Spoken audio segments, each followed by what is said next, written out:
I want to hear all you have to say about Mashiach. I want to hear what you have to say about Mashiach. Why? Why? Huh?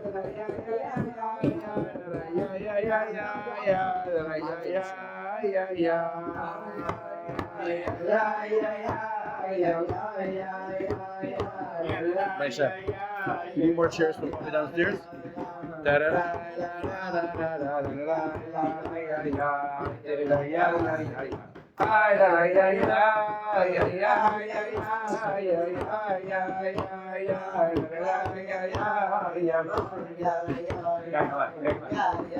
Ask Bobby.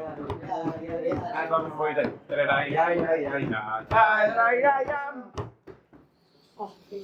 I never heard a dig end like that.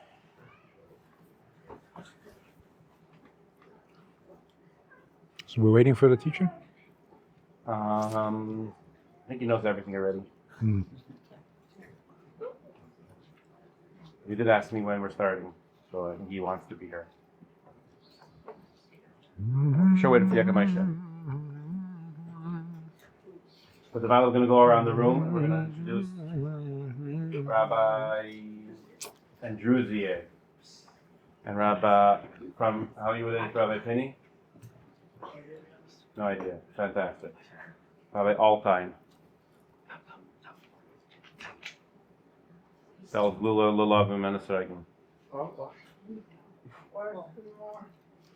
Just this, Reagan. And his father's a writer. That's how we're related. My father's also a writer.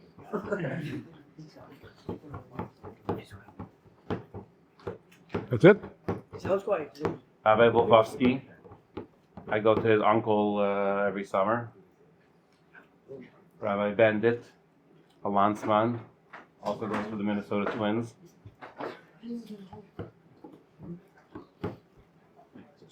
How do you spell your name? A or O? Remind me. First letter? Trying to work out. Palace. Ah, Actually, I remember the Shabbos. You had a brother who was in Florida, Cold Springs, right? sure. His last year, son's up was this week. Last year, his son's offer was this week. So I follow him. Who's? I follow him with classmates. So they went up there. It's really offer.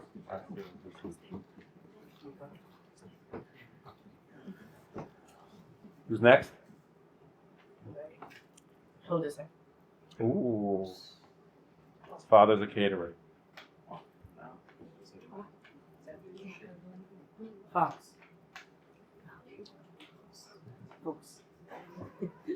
How are you related to Rabbi Fuchs. who's that from? He's a rabbi. From the Baba Chijima? Who's my teacher? Fourth grade, I think.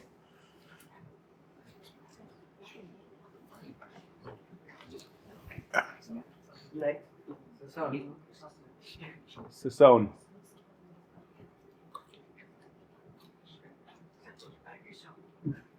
Who's next?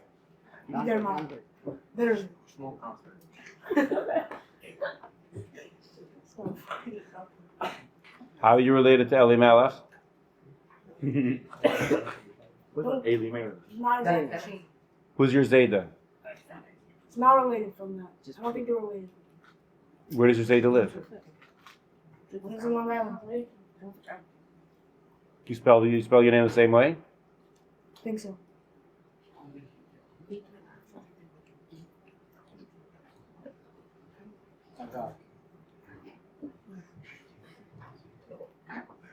Is your mother in Beis Chana?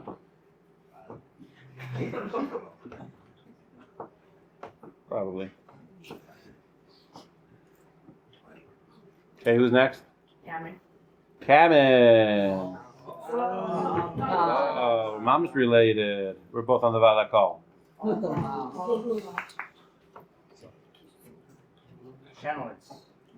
Oh, never alone. One man that's never alone. What? Fantastic. Which Shanowitz? Shanowitz. His baba is.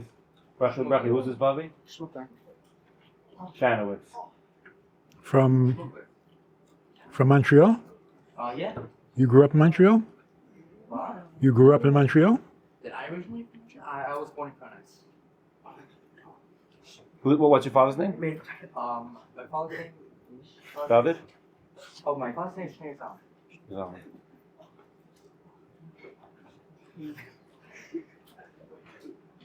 So your grandparents are smugglers, Montreal? What? Your grandparents? I smuggle.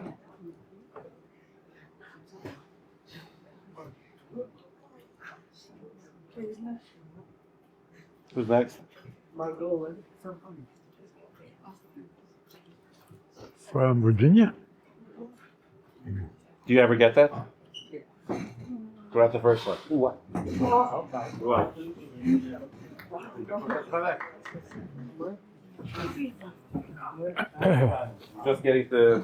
We're just getting to lady, and we're going to start. I have Moshe. Ruchem to you. We're coming back. We didn't have to wait for the next year's birthday. Levi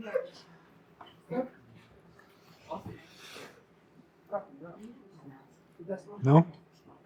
Gopin. Yeah. Definitely related. Yeah? Who's got been dikes?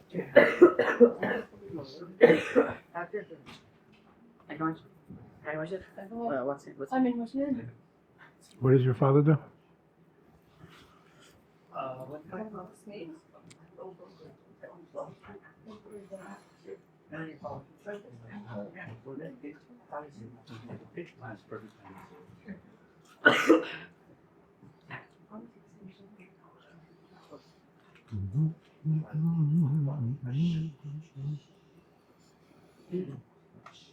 So, what do you want to talk about? Yeah. What about Mashiach? How does Mashiach come naturally?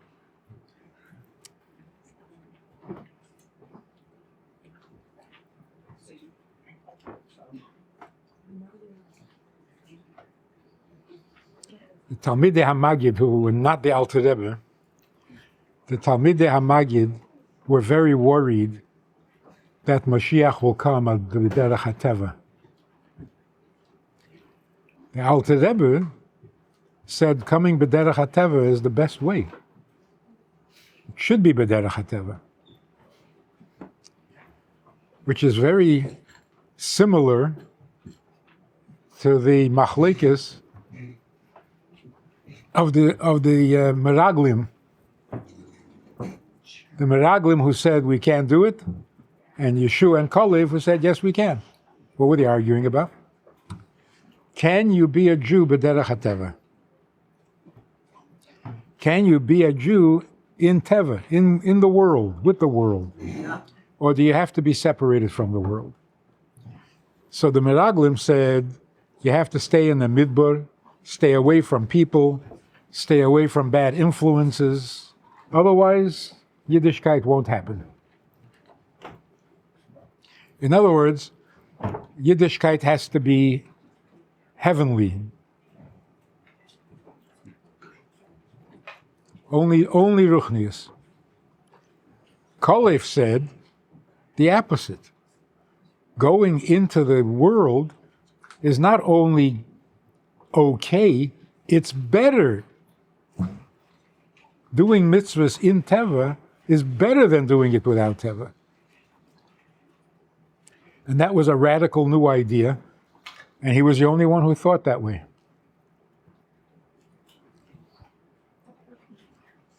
Because Kolev is Ruach Acheres. He had a different kind of Ruchnius. So the Alter Rebbe said, Mashiach is going to come b'derech HaTeva. That's very good. What are you worried about? That's the way it's supposed to be. Why? You can imagine a story where a king has a hill right in the middle of the capital city, and it's very bothersome. He needs to get rid of that hill. So what does he do?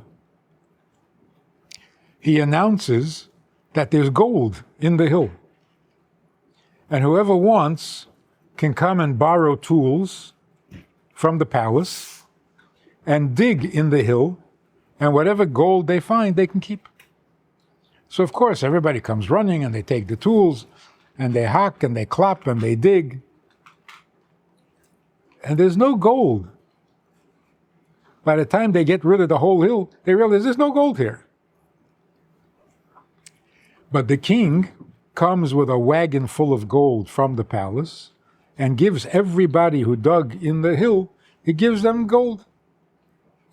So they got the gold, the king got rid of the hill. So l'chayda, everything's good.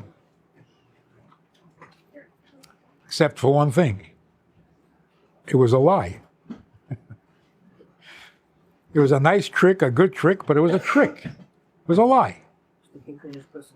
So the Rambam says, at the end of Mishnah Torah, he says, "V'al yale al hadas." You shouldn't even think that Mashiach has to do miracles. It brings a raya that Mashiach doesn't do miracles from Rabbi Akiva. Rabbi Akiva said that Bar Kokhba was Mashiach. And everybody agreed with him that he's Mashiach. But when he died, they realized he wasn't Mashiach. So the shaila is, why didn't they just ask him to do a miracle to see? Do a miracle and prove you're Mashiach. Because doing a miracle wouldn't prove he's Mashiach, because Mashiach doesn't have to do miracles. But why is it so important? Al yale al hadas. You shouldn't even think that Mashiach has to do miracles. Why not? A few miracles wouldn't hurt. Because the Rambam is saying the Eibishter is not like the king with the hill. The Eibishter said that in Olam Hazeh there's a potential for elokus that doesn't exist in Shamayim. There's more gold in Olam Hazeh than in Olam Eselyonim. So everybody comes looking for the gold. You know what's going to happen in the end? There's no gold. This Olam Hazeh has no gold. There's nothing good about it. But if you behaved and you were a good boy, Mashiach will come and give you gifts min hashamayim. Rambam says, don't do that. The Eibishter doesn't lie. It's not a trick. Olam Hazeh will become greater than Gan Eden. No tricks. That means Teva will become elokus, which means the Mashiach comes al pi Teva, in Teva. Maybe that's why it's taking so long. If Mashiach can come by a miracle, so what's he waiting for? Do a miracle and finished. So obviously, Mashiach is going to come b'derech hateva when the world is ready for Mashiach. What does it mean to be ready?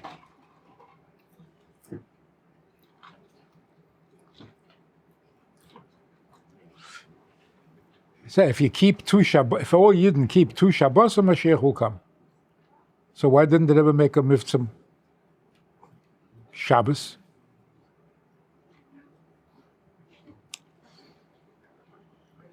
If Eden kept 2 Shabbosim, we would deserve to have Moshiach. But in addition to deserving, we also have to be ready. There's two very different things. You can deserve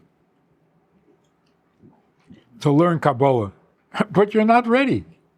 First, you have to learn Nigla, you have to be a book. There are certain things that you need to do before you're ready. The Rebbe said many, many times, we deserve Mashiach 100%. So why isn't he here? We're not ready. For example, I don't know if this is what the Rebbe was saying, but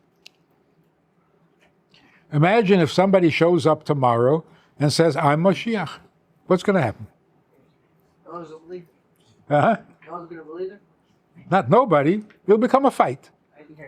They'll say, yeah, he is Mashiach. No, he's your Mashiach, not my Mashiach.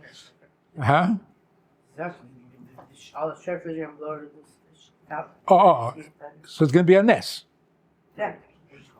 He's not gonna make the nest. Who? Chef's not gonna make the nest. There will be a nest, and Chef will do more. In other words, he will come not b'derech hateva, he'll come through nisim. Yeah. Of course. This will come after him. So the owner of In parade, someone walks, and then behind him, all the clothes. Behind him, all the chef will move. So how are we going to know that he's Mashiach? Because miracles will happen. A shayfer that nobody knows where it's coming from. Everybody in the world's going to hear it. It's a ness.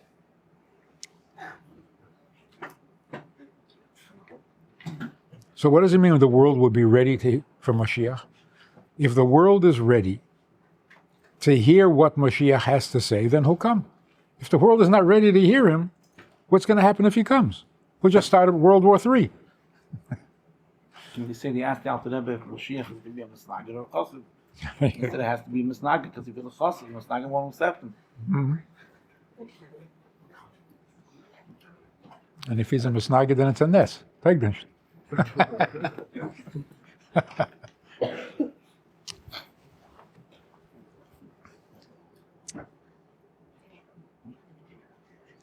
So, in order for Mashiach to come, the whole world has to be ready.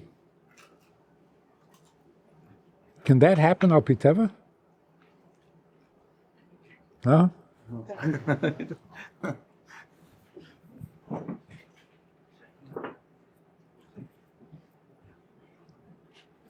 I was talking to a guy, he's a very orthodox rabbi, years ago, and he was saying, what is the Rebbe making such a tumult about Mashiach?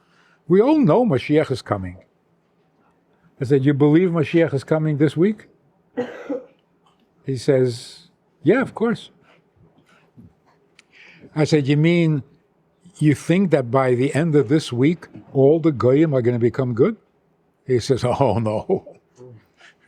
No, that's going to take a long time.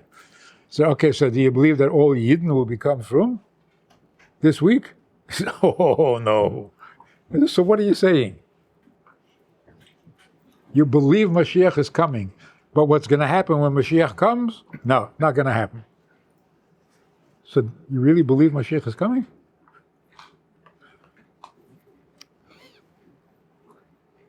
Is it possible that in 1 hour all the goyim will become good? Yeah. How? Miracle. Oh, no. All the other goyim are going to recognize the Yid and They'll die. who they really are. So they're going to If all the guys die. If they all die? Yeah. That would be a miracle. all the goyim are going to realize the greatness of the Yid. In an hour? Well, Worldwide news. all Yid and shine in 1 hour. Oh, so, They see that. right. Worldwide news. You did save the man. So how do you think is going to happen? Just guess. First, the goyim are going to become good, and then the Yidden are going to become First the Yid. And then frum, Or first Yidden are going to become frum, and then the Goyim will. The Yidden, because they can see the Yidden changing, and then they can realize. So it can happen one of two ways. Either the Goyim will see how good we are, so they'll also become good, or when Yidden see that the Goyim believe in the Eibishter, then they would too. How do you think it's going to happen? It can obviously happen Keherifying too. Yeah, but the Keherifying after 3,000 years of Achana. I get it, but even though we don't feel Yeah. those 3,000 years of, we don't notice the 3,000 years of Achana. Right. The world is much more ready than we think. Right. The 3,000 years was not the Mziz. Right. In other words, it could be a perspective. Yeah. It could be that suddenly we notice how the world's ready. So it's like the collapse of communism. In a minute, it fell apart. In a minute. It took 70 years. 70 years of lying eventually collapsed. But it came as such a surprise, it looked like Yesh Ma'ayin.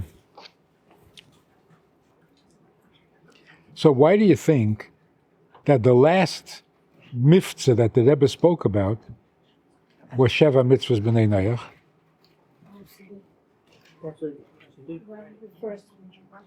And somebody said to me, "Oh, the Rebbe wants to reach out to Goyim. And what? We Yidden are all good already."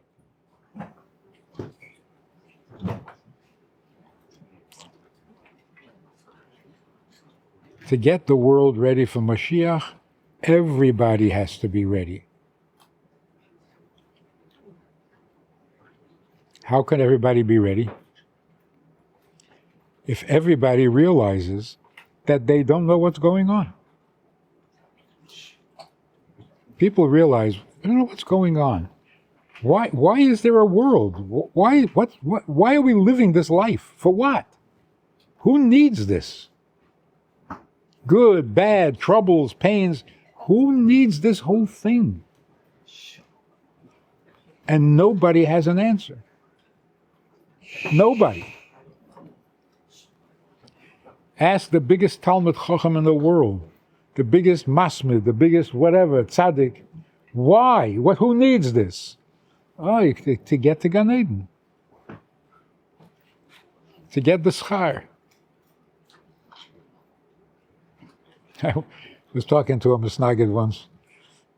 No, more than once, but this one time, I was talking to a Misnagid who became frum. So I asked him, why did you become frum?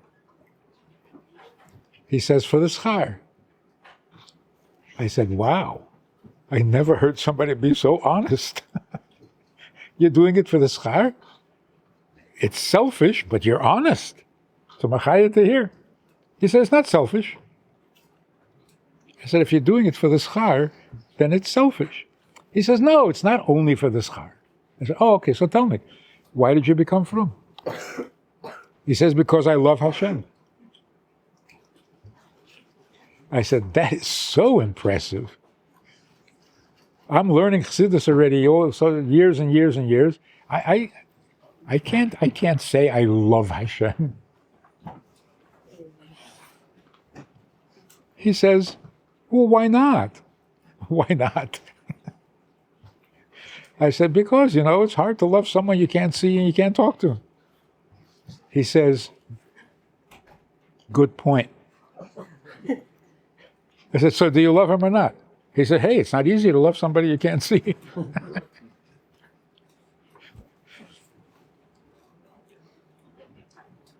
Nobody has an answer to why the world exists and what it's all for. Nobody.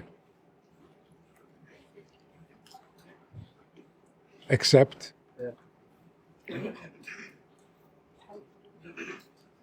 yes? Mm-hmm. Emperor, why do you have to learn Tanya? What is the answer in Tanya? Huh? What is the answer in Tanya? Why does the world exist? Tzaddik, she got this car, and Moshe should get the engine. That's why it's here. That's Pirkei Avos. You're confused. It mentioned it in time. Come on. Ze kol ha'odam v'tachlis b'yosei v'tachlis. Come on, where? Yeah.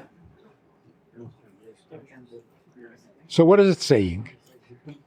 That the tachlis of the world is not for you to get Gan Eden, but for the Eibishter to have this world. So it's not for me, it's for him.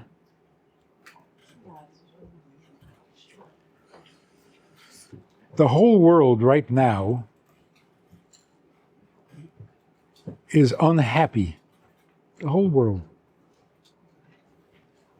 When people become anti-Semitic, it's not because they hate Jews. It's because they hate their life. They're not happy with their life. When you're not happy, you have to blame somebody. So they blame the Yidden. But the truth is, they're just not happy people. Happy people don't march in the streets complaining about something that they weren't affected by and they don't even know who they're talking about. So the whole world right now is desperate to know why we exist. Why was the world created? Why was I born? And the only place where there's an answer is in Chassidus. And the only one who explains it clearly is the Rebbe. Rabbi Friedman, they say that you're the rabbi that Apokaitis. has most Goyish followers. Oh. You have a few 100,000 b'nei noyach. Maybe share with what's going on. More than a few thousand. I said I heard that there's a few 100,000. More than that. More than that too. 200 mils. Huh? 200 mils. How did this happen? How does it happen? The Eibishter created this thing called internet. You heard about it? Let's get her. Yeah. It's pretty popular. It's everywhere in the world. With this internet, you can teach the whole world at the same time. So 8 million people are listening. They're not all Jews. In fact, they're mostly not. And they want to know one thing. Why are we here? What's the tachlis? Why are we here? So in an hour, it is completely possible that everyone will hear what we're here for. We're here to make the world what the Eibishter wants. And then whatever Mashiach says, everybody will accept it and love it. So right now, the Rebbe said, open your eyes, you'll see how realistic it is and how possible it is that b'derech hateva, in an hour, the whole world can be ready for Mashiach.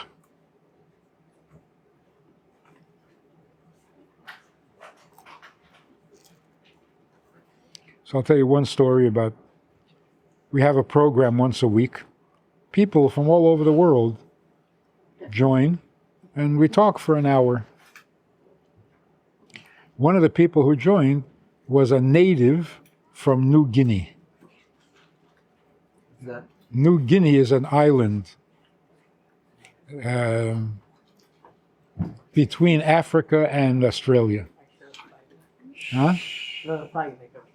Can't hear. I know the flag of the country. Oh yeah? You're a flag expert. Anyway, New Guinea is mamish a jungle. In fact, it wasn't so long ago that the people in New Guinea were cannibals.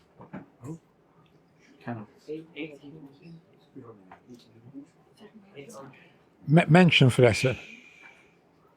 That's Yiddish. Anyway, so this guy is from New Guinea, lives in New Guinea.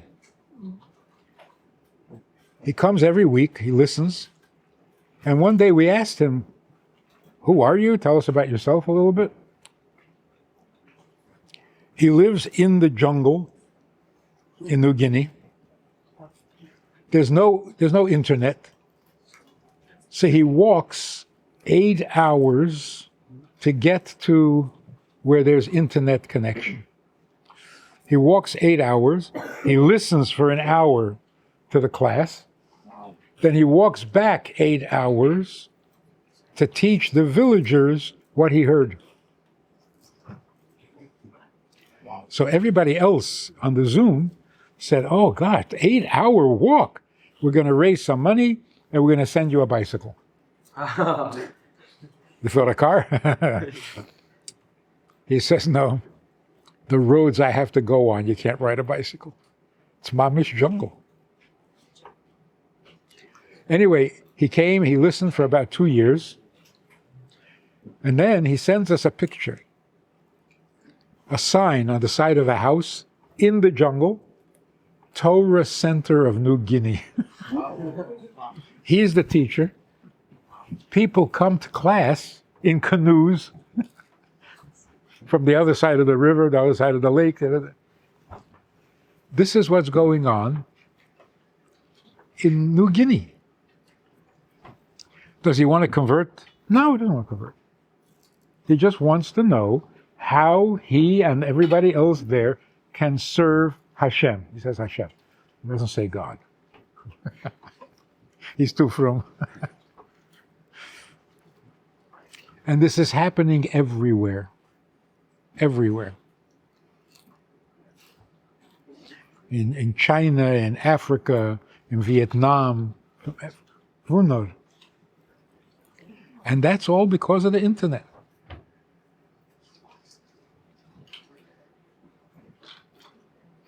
I had so many messages from Goyim. Rabbi, I'm keeping Shabbos, I'm keeping kosher, I read Tehillim. What else should I do? So first of all, stop keeping Shabbos and stop keeping kosher.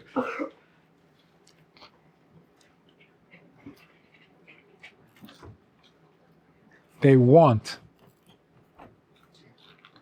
Don't have to convince them. They really want to know how to serve. And if a rabbi tells them, they have no doubt that that is the emes. They don't ask for proofs and rayas and All the same. maramakemus. They don't want maramakemus. It's easier for them because they don't have an extra house. They don't have an nefesh habahamis? Oh, they are. They have him. You know that? They don't have any time. So. One second. They don't have a Yetzer Hara for Shabbos or for Kashrus. But for the Sheva Mitzvah, they have a pretty good Yetzer Hara. No, I'm saying that's why it's so easy for them to keep the cash. Right, right.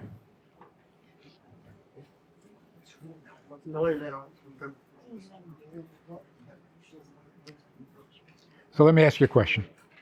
According to Tanya, how many kinds of nefoshes are there? Huh?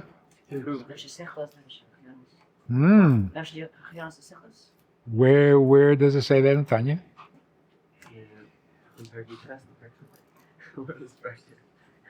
In Perek Aleph, how many nefoshes are there? In Perek Aleph, how many nefoshes are there? 3. Like Aleph? Yeah. 2. What's the third? I don't know. You know, but it's a good guess, right? Right. What is the third nefesh in Perek Aleph? Huh? Come on. Figured if you're asking on such an obvious thing, there's some catch there. There's no catch. There's a nefesh alikis, there's a nefesh abahamis, and there's a nefesh from Gimel Klippus Atmeyes she'ein behem teiv klal. That's a nefesh. Yes, no? No, the Goyim have a nefesh from the Mukhlis. Where's that from?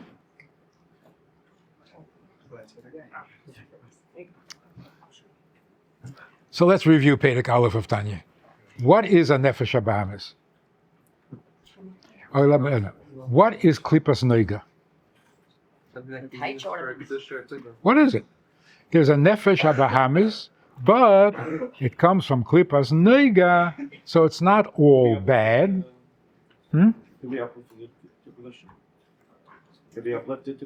It could be, but what is it? In other words, because it's klipas noiga, is yesh bem teiv, right? But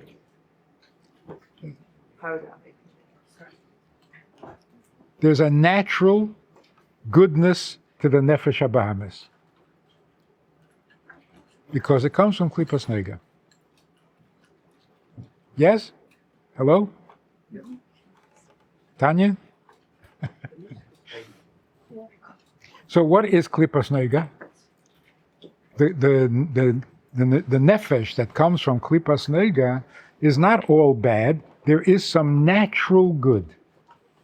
What is the natural good?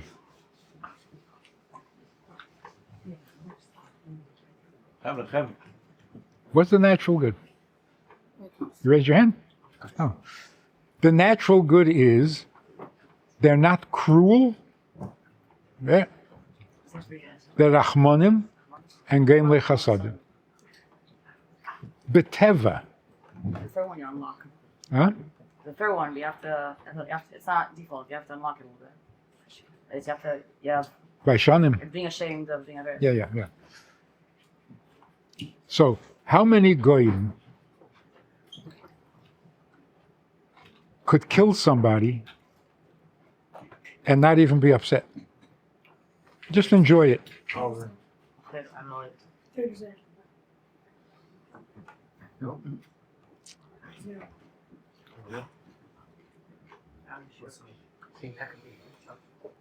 So you see, it looks like there are two kinds of goyim. There are the goyim who can kill you and make a party out of it. And then there are goyim who, if they kill somebody, they're nauseous and sick for a week. Makes them sick. Beteva. Give you a very practical example. England used to control India. India didn't want them. Want to get rid of them. How did they get rid of them? They laid down in front of the tanks. Wherever the tank or the military truck wanted to go, people laid down on the roads and didn't let them move. Eventually, they got so frustrated, they left India. And India became independent. So when the Holocaust was going on, the guy in India told the Yidden, do what I did. Lay down in front of the German tanks and you'll stop them. Didn't work. Not the same people. The Nazis can run you over with a tank and then go home and have dinner. The English, the British, couldn't do it.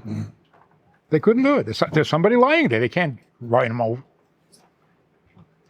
In other words, the British have a nefesh from klipas nega, and the Nazis had a nefesh from sholish klipas hatmeir she'ein bahem teiv klal.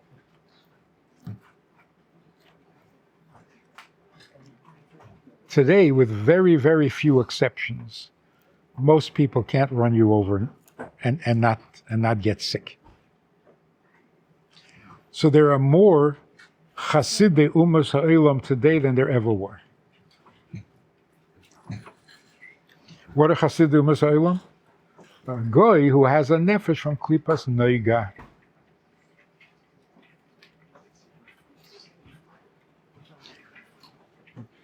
So why does the Alter Rebbe mention the nefesh of a goy in Perek Aleph of Tanya? We have to mention goyim for. First. Huh? Comes in before the actual kiss. Not by a Yid. A Yid doesn't have that. Gimel klipas hatmeis. I see. It could be because the tachlis hakavana.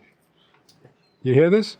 The Tachlus HaKavana from Mashiach is to make the Goyim who have a nefesh from Gimel Klippas HaTmeyes, to make them good. Maskim? There was a sikha that Rebbe said, why? The going that have a nefesh from Klipas Noig is only like them is. That's not In in Tanya. Yeah, It's not yeah. there. Right. Gimel Kismayas is Clark. Yeah, and that's because the Rebbe is speaking about the nefosha. It's not about Yidden and Goyim. Right. So he says there's a nefesh Abrahamis, comes from Klipas Noig. Ver hotos. What's Negei ver hotos? There is such a nefesh. Then there is a nefesh was nor Goyim haben das. You say, why is it in the Gave Halter to say what a goy is? Oh, so It looks like to show the contrast. But l'chayra, yeah. you're saying maybe because we have to work with them. Because the tachlus hakavana is the goy that is ein lehem teiv klal. Lahafnei selecha kol rishei oretz. There was a sikha that Rebbe spoke about. Why is Mashiach called Keser? Remember? Like the Keser. The famous ones was Keser and Chatzi Keser, yeah. So first of all, Keser is a goy, Caesar. right. Danach, he's not only stam a goy, he's a yetzer devil. Right. Nicht kein normaler goy. Okay, good. So why is Mashiach called a nicht normaler? Because the uftu for Mashiach is a yid the chayid. Klippe Klippers hat Klippers neiger, the Klippers neiger, that's schon good, no? The chiddush of Mashiach is the uftu in the Gimel Klippers hat is the gamer. It's interesting.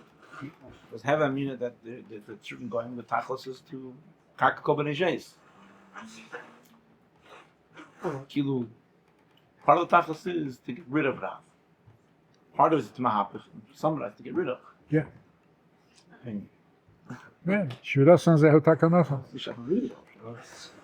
Yeah, so some of them have to go, but He's saying that in Skala in our generation, that there's so many going that have this sort of nitzuts coming out, because the part of bringing Mashiach, at least either the Iker or not the Iker, you're saying it's maybe the Iker, is that the Goyim should recognize the Kos. and that in the day of Mashiach there'll be more kedusha, even by Goyim. Interesting, like Shem Mitzvahs, the Koch and Shem Mitzvahs hasn't happened really from Moshe Rabbeinu until Yeah. the Lulav Shadab. Yes. And shows him something. Yeah. I mean, in Bochum Gom of Tzayim, I don't know how many people focus on Shem Mitzvahs as much as they should. Because the Do Rebbe. you? Huh? I mean, you ask him if are you Jewish, and he says no. Fine, you go to the next person. Maybe there's something to do, even if the person said, Yeah, and if he says he's a goy, what do you say? you say have a nice day, man, and people get used to like, okay, we're only looking for you. Really, you're looking for everyone. Give him the card. Yeah, I met someone on Utica Avenue. Asked him if he's Jewish. He said no. But he opens up his wallet, he pulls out the Sheva Mitzvahs. He says, "No, a civic boy gave it to me." And I had a conversation with him about it, and I keep it in my pocket all the time. I live with it. I was like, So the question is, if you're talking to a goy who has a nefesh from Klippas Neiga, you tell him don't murder. You tell him don't beat people up. You're not telling him. It's not a chiddush. So what is the chiddush of the Sheva Mitzvahs? For some people, like in New Guinea, you can bring a new idea. No killing? Really? Oh. But that's very rare. The chiddush of the Sheva Mitzvahs is that the Sheva Mitzvahs are mitzvahs. Right. Not rules from the government. It's a mitzvah from the Eibishter, and it's part of Kesed Torah. According to one opinion, the Taryag mitzvahs with the Sheva mitzvahs becomes Kesed. So most of them say it's the Sheva mitzvahs that are Rabbanan. right? There's one opinion, I think the Balaturim maybe, that is the Sheva mitzvahs b'nei Noach. Wow. Because then they're nicer. Wow. The Sheva mitzvahs of B'nai Noach is the Oraisa. It's not the Rabbanan. And that's why the Rambam says that Chassidei Umas Ha'olam are not those who keep the Sheva mitzvahs. It's those who keep the Sheva mitzvahs because the Eibishter wants. And it's written in Torah. But if they're just doing it because they're nice people, they're not Chassidei Umas Ha'olam.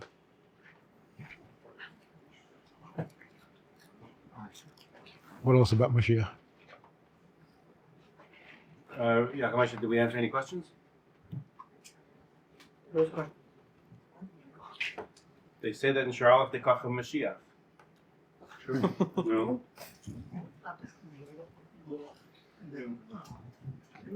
Well, last week we had. Is it? Shara has no more questions? Any Cancel question? Pesach? Any question?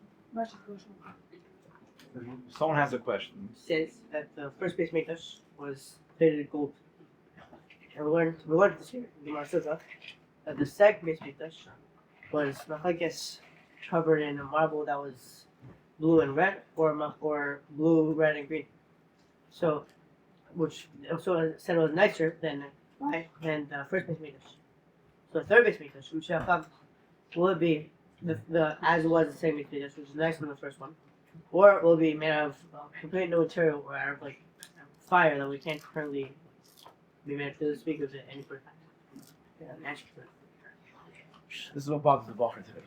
We're in the Moshe Mashiach. The design of the Beis Hamikdash.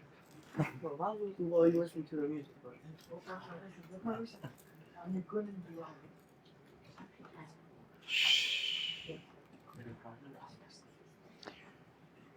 So what is a chassid? What is a chassid?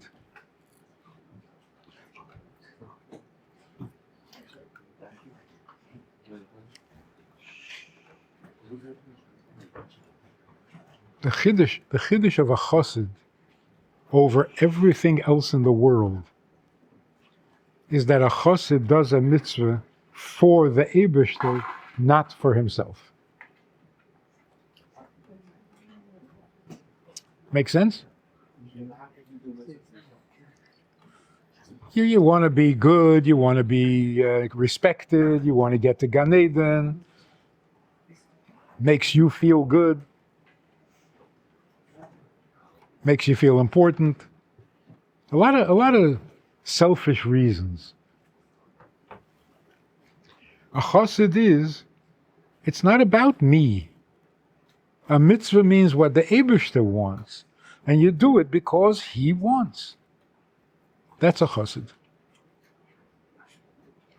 In today's world, everybody has become so selfish that it's embarrassing. Everybody. You talk to anybody in the world, it's embarrassing how selfish we are.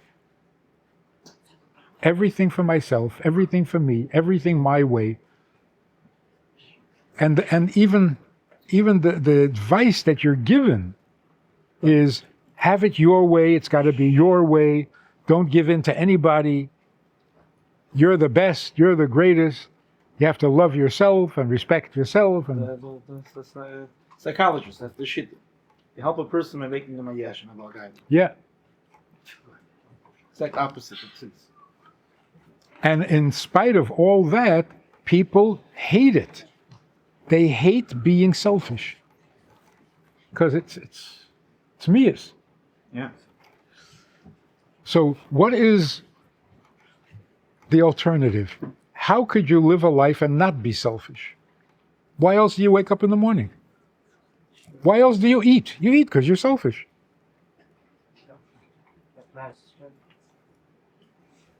The answer is, the Eibishter has more Ritzonos than you have, and his Ratzon is more important than your Ratzon, and he's waiting for you to do it, so you have a better reason to do what he wants than to do what you want. One guy told me that he used to be against Yiddishkeit. Because forcing people to do 613 things, it's too much. So he became completely secular. He says, and I realized I have more mitzvahs than the Eibishter. I make more demands of me than the Eibishter makes. The Eibishter is only 613. And by me, it's endless. I need this, and I have to have that, and I can't do this, and I can't do that. You're much worse to yourself than the Eibishter is. The Nefesh HaBahamis has more commandments. I Like- mean, the hardest thing to really deal with, one of the hardest things for a person to deal with is getting rid of Yeshua. I mean, I once spoke to a client who lived in me.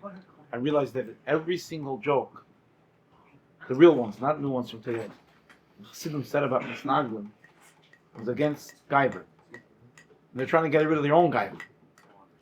Right? Because it's hard to get rid of Gaiva unless you make fun of it. Yeah. It's really hard to get rid of it unless you make fun of it. Right? You realize how stupid it is. Do the jokes. Yeah, but Gaiva doesn't mean I think I'm great. I guess. Right? I think I am. That's right. Gaiva doesn't mean I think I'm smart and great. Gaiva means I think about me. So even if I think I'm such a loser, I'm the dumbest guy in town, I'm such a schlemazel, it's all Gaiva.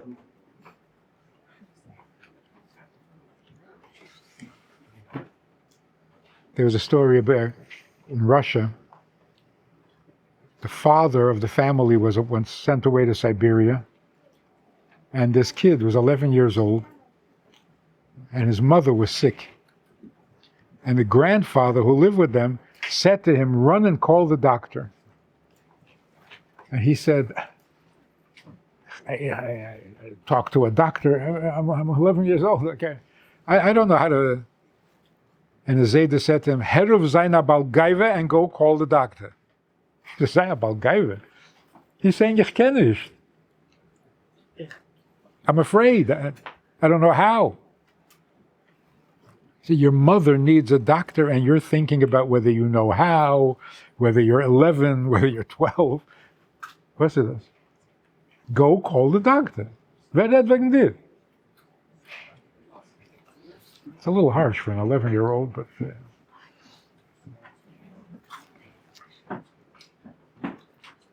So what you're learning, you don't realize, what you're learning is what the whole world needs to know in order to be ready for Mashiach. So is Tanya a hachana for Mashiach? 100%. Not that we should deserve, that we should be ready.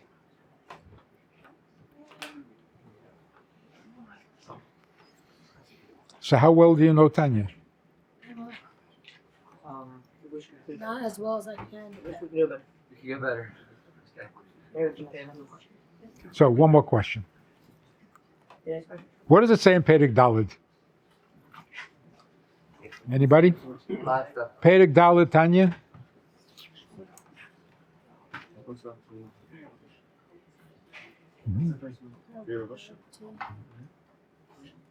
Ve'ed yesh l'chol nefesh. What? Yeah. The chiddush in Perek Daled is that the levushim of the nefesh are more important than the nefesh. Yeah, hello? Yes, you're with me. That the levushim are more important than the nefesh. It means the clothes that the nefesh wears is more important than the nefesh. How can that be? How can your levush be more important than you? Anybody? Because Lavush represents you. So it's secondary to you, not you. More important. Depending on what the bush you're wearing, depending on what your actions. Right. But why are your actions more important than you? Because they represent you.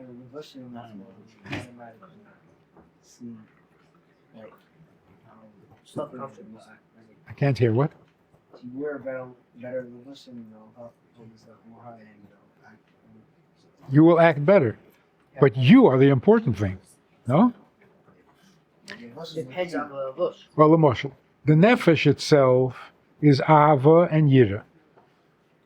So if you have Ahava, what are you going to think? Chesed. If you have Ahava, what are you going to speak? Chesed. And if you have Ahava, you're going to do Chesed. So what's more important, the Ahava or the Chesed? You would think the Ahava. So the Chiddush and Perek Daled is that the Levushim are more important than the Ahava. How can that be? I can't hear. We're also that the Levush represents who you are. So you're a king, but you're not wearing a crown. And you're in a place where you can't represent yourself. You have a crown, then know you're the king. So what's more important, being the king or being able to represent yourself as a king? Why? Because if you wear the king, you don't know you're the king. You're not wearing a crown, it doesn't show that you're So what's more important, to be a king or to show you're a king? What's more important? We understand. Think. What thing? I'm listening to the car. We don't want to say answer. To be a king. The Alter Rebbe said in Tanakh Tanya that Levushim are more important. Why? Be the king, but no one knows you're a king. You're writing a new Tanya. So why is showing more important than you? Like if you do, why is doing a mitzvah more important than showing itself? Show that. The king are nice to know. What size do you without showing your king, like, feel to give decrease? Like, without even seeing? If you did a favor for me, what's more important, you or the favor that you did for me? Your favorite. What's more important, you or the favor you did? The Alter Rebbe says the favor you did. Why? That's the question. What's so much? If you did a mitzvah, you gave tzedakah. What's more important, you or the tzedakah you gave? You are you, and the fact that you wanted to be nice. The tzedakah is tzedakah. Meiser, simple meiser. What's greater? And Alter Rebbe says that the act of tzedakah is better than you. Why? The stuff is what the person already did. You guys on each other. Every time we created It depends on each other. the whole reason why is the world was created. Don't tell me we're very close to that. Why? Okay, so it's a very simple thing. What's more important to me? My levushim or me? Me. But what's more important to my friend? What I do for him or what I feel about him? Depends how. Rather. So what connects me to another person? Doesn't know feel. The levush brings me closer to another person. What I'm thinking and feeling doesn't bring me any closer. Because what I'm feeling is just me. I feel. How does that connect me to somebody else?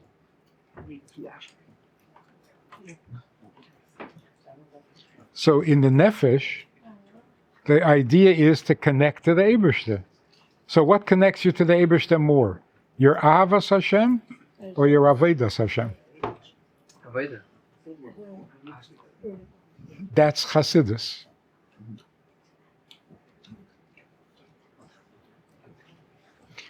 Misnagdim come along and say, no, the Maisa HaMitzvah, yeah, that's the most important because that's what you get Gan Eden for.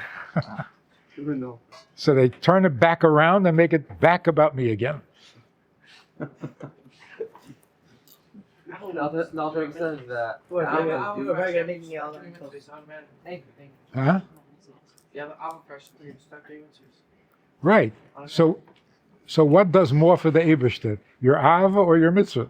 Saying what comes together, which is First comes out and then the soul. Right. The Ava is you. The Mitzvah is for the Eibishter.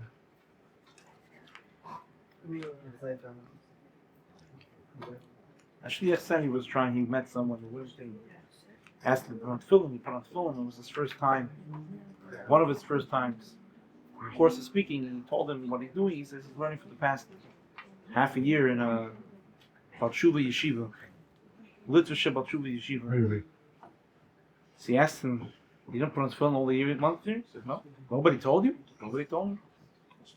So he goes, he asks some staff from that yeshiva, what's a geshet? Half a year he's there, you learn tefillin? He says, we didn't want to be merachik him. First let him be frum, then we'll teach him tefillin. So we'll try it for a few months. I'll have Abbas Hashem, Yiddish Hashem, then we'll talk about tefillin. First become a gadol. Yeah. Anyway, you want to hear an interesting story? Oh yeah.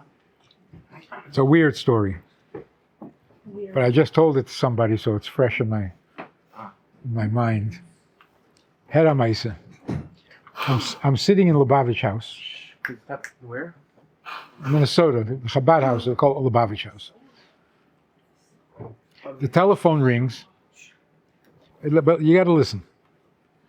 The telephone rings, and there's a guy on the other line who has a very heavy Indian accent. I can't mimic it, but you know what it sounds like, yeah? He says, "Are you a Makubal?" I thought it was my brother who likes to make jokes like that.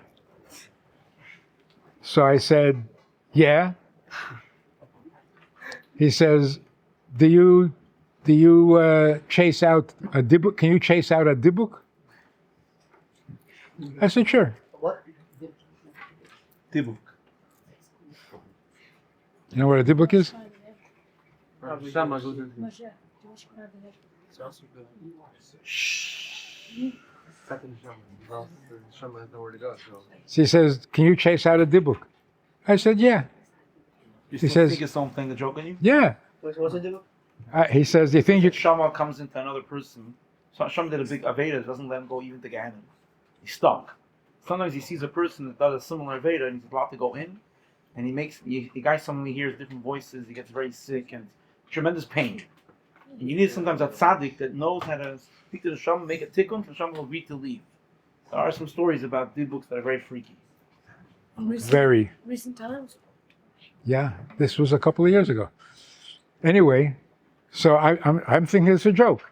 He says, "You think you can help my wife?" I said, "Sure." I'm waiting for the joke. He says, "Okay, we'll be there in 40 minutes," and he hangs up. So I'm waiting. Finally, I call my brother and I say, "What was that all about?" He says, "What?" It wasn't him. 40 minutes later, a car pulls up.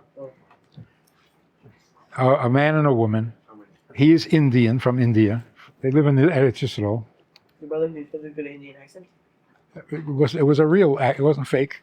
Your brother who such a good that it sounds as if it's your brother. So listen. She is absolutely crazy. She has a dibuk. It's for real. She looks horrible, scary, like a horror story. What was the Maisa? They practiced meditation, where you sit and you empty your mind. You try to think about nothing. Very hard. And what happens among them is that when you empty your mind, those neshamas that are looking for a place to live, Find the place. they move in. So this neshama, this entity, got into her, and it's making her mamish crazy. It's been going on for 2 years. It started off just like a little voice in the back of her head, saying crazy things. She was able to ignore it, mostly during the day. At night, she goes completely crazy. Anyway, it got louder. The voice got louder and louder until it started telling her to do horrible things. Her children were not allowed to be with her in the house because it was dangerous. She was, at night, she went wild, violent. She was stronger than 3 men. So in Eretz Yisrael, where they were living, they went to Mekubolim, and they went to witch doctors and to psychics and to psychiatrists. Nothing helped. When he was in the army, the Israeli army, they sent him to Minnesota when computers were first starting. He's from Israel. So they sent him to Minnesota to learn computers. And in Minnesota, he met some psychics, some voodoo people, you know. So he thought in Eretz Yisrael he's not finding a solution. So they moved to Minnesota. He went to the psychic, to the healer. The psychic started whatever the magic that they do over there. And all of a sudden, he got very scared. And he said, you got to leave now. Go away. Get out of here. It's going to attack me soon. So now they got completely freaked out. And they decided that it has to come from Kabbalah. So they're very naive. They look in the phone book for Kabbalists, Kabbalah teacher, Kabbalah center. There was nothing like that. So they looked under synagogues. They called the Reform Temple. They said, are there any Mekubalim here in town? They said, call Chabad. So that's why he called. Called the Chabad Lubavitch house. Anyway, I said to her, I thought it was a joke, I'm sorry. This is really serious. If you really want a solution, give me your name and your mother's name. I'll write into the Rebbe, and the Rebbe will take care. But on the t'nai, that whatever the Rebbe tells you to do, you're going to do. Maskim. How long ago was this? Huh? How long ago was this? 40 years ago, before Gimel Tammuz. Anyway, I write in a zettel to the Rebbe. Within an hour, I get an answer, which is amazing. Rabbi Klein calls me, says the answer is Diuk b'kashrus ho'achile v'shtiya. She should be very careful and make sure that what she eats and drinks is kosher. This was on a Friday. They lived out in Minneapolis. I live in St. Paul. It was about a 40-minute drive. It was too late to go there and make the kitchen kosher. And so I call him up. I said, the Rebbe's answer is, your wife has to keep kosher and everything. He says, what's kosher? I said, all right, go down to the store, buy a box of matzah and sardines. And that's all you're going to eat for Shabbos. After Shabbos, we'll make a seder. After Shabbos, I call him. I said, how was it, everything? He said, oh, it was great, because I went down to the store. There was a guy there with a kippah, so he told me, okay. We had plenty to eat for Shabbos. Anyway, we made the kitchen kosher, threw out all the non-kosher products, v'chula v'chula. Anyway, a few weeks go by, and I call him. His name is David. I call him. He says, a lot better. In fact, the daughters moved back into the house because the violence is gone. So yeah, so fast. This was a couple of months before Pesach. For Pesach, we have a seder, public seder in the Lubavitch house. So I'm in the Lubavitch house, Erev Pesach. We're setting up the tables, and this woman comes in. I said, hello, what can I do for you? She says, I'm here for the Seder. I said, for the Seder, you have to have a reservation. She says, I have a reservation. You don't recognize me? Wow. I did not, she was a completely different face, completely different person. Anyway, it was great, fine, everything's good.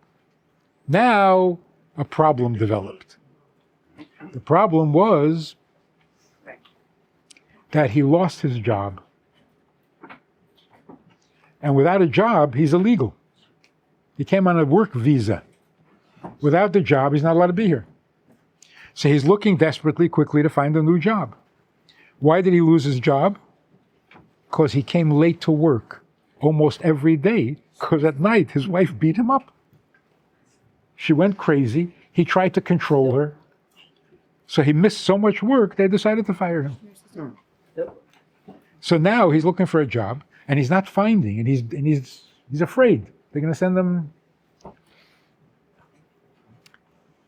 So he decided he's going to go to the psychic to ask for advice and help in finding a job. So he goes to the psychic. He calls me right after Yontif, right after Pesach. He couldn't wait to call me to tell me the Maisa. He went to the psychic and said, I need a job. Where should I look? Give me advice. The psychic goes into a trance. I don't know what they do over there. And she said, oh, your wife is in big trouble. And she's getting a lot of help from a very great soul. An old soul who didn't even have to be born. He's only here to help others. And he's tall, and she described the Rebbe. She said, that's who you need to go to. He says, yeah, we wrote to him, and he said to keep kosher. And the psychic said, that's all? That's all he's asking? Do it! He says, we're doing it, calm down. It's just the milk, the Chol of Yisrael milk. It was not available anywhere except in Lubavitch house, because we went to the farm and we made Chol of Yisrael milk. So they had to drive 40 minutes to buy milk. So the milk, they're not so careful. This psychic lady, starts screaming at him. He wants to give you his strength, but with the non-kosher food, his power can't get to you. Buy a freezer. Freeze the milk for a month. He says, all right, I'll do it. All right? Listen to the end of the story. What's the koyach that this? You have a chush? Yeah. Whatever, I don't know. Anyway, so as soon as he hung up, I want to call everybody, tell them the story. That the Rebbe is visible or knowable, even to these psychics. They see the Rebbe is... But then I thought, wait a minute, the guy's a little cracked, you know what I mean? Like, I can't trust this story. Like, go spread a story without... So I said to him, are you going back to her? He said, yeah, on Wednesday. I said, do you mind if I come along? He says, no, come. Anyway, Wednesday, I drive down to Minneapolis to this weird bookstore with and I walk in, and I think I'm going to see an old witch, like an old hag with big brows, does magic. It was a young girl with a ponytail, and this is the psychic. This is the ganze Meise. So I go over to her, and I say, I understand that you described a rabbi from Brooklyn to David when you... Oh, yeah. An old soul doesn't even need to be born. He's only here to help others. The exact mamish word for word. So I said, do you always remember what you see when you're in a trance? She says, no. I said, so how come you remember every detail over here? She says, he's different. The Rebbe is different. All the souls that we contact are old souls. Neshama's klolius. But from 2,000 years ago, a living master soul? That's right there. A living neshama klolius? She says, I couldn't wait for David to leave. I wanted to call my teacher and say, I contacted a living master. Okay, fine. I take out a picture of the Rebbe. Yeah, no, that's him. Anyway, months go by. He's not finding a job. He's getting really panicked. He calls me one day and he says, very edel, He says, would it be terrible chutzpah to ask the Rebbe for another bracha, for a job? I said, no, give me your name, your mother's name, I'll write it. I write in, day after day after day, I call an answer, there's no answer. A week, 2 weeks, there's no answer. I called Rabbi Klein. I said, no, there's no... He said, what can I tell you? I put the zettel on top of the pile, and the Rebbe just ignores it. One day he calls, Rabbi Klein calls, and he says, the Rebbe answered, He wants to know what is the wife's mother's name. I said, why? Yeah, I said to Rabbi Klein, why? He says, excuse me? I said, okay, I'm sorry. A little out of line there. Okay, fine. I didn't remember her mother's name, so I called her. I said, I forgot what your mother, how is your entity? How is your entity feeling? She says, it's okay. I said, what do you mean it's okay? It's still there? She says, it's not, it's manageable. I said, are you messing around with the chol vacuum? She says, frozen milk, it doesn't taste the same, we don't like it. I said, you agree that you're going to do what the Rebbe said? She said, okay. Well, a year goes by and I don't hear from them. And then one day I'm shopping in a clothing store, and he's there. I said, David, where have you been? He says, I was illegal, I couldn't find a job, I had to leave the country. So I went to Canada. In Canada, I worked on papers and make myself legal. Now I'm here, I'm legal, everything's great. And you'll be happy to know that we're divorced. I said, why would I be happy? He says, because I'm not Jewish. He came to Israel as a teenager. He learned Hebrew. He went to the army. Gave himself a name, David. Huh? She's Israel. She's Jewish. So with the name that he gave me for his mother, it's not a real name. So it's lying on the Rebbe's desk, and the Rebbe just, no such person. So they got divorced, she moved back to Israel, and I don't know where he is.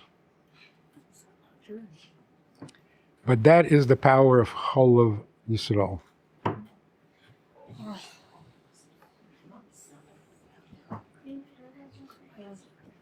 And it's also a warning that you shouldn't sit around with an empty head. Because some guy's going to move in and make you miserable. Answer my question about the buy sushi though. Sarah buy sushi. What's the answer?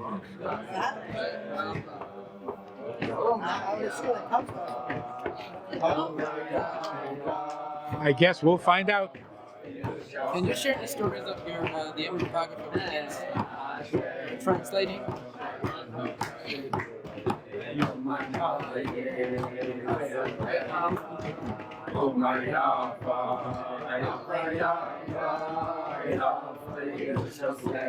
3 years, every time we would go Detroit, every would always say that story. Yankel Bogo.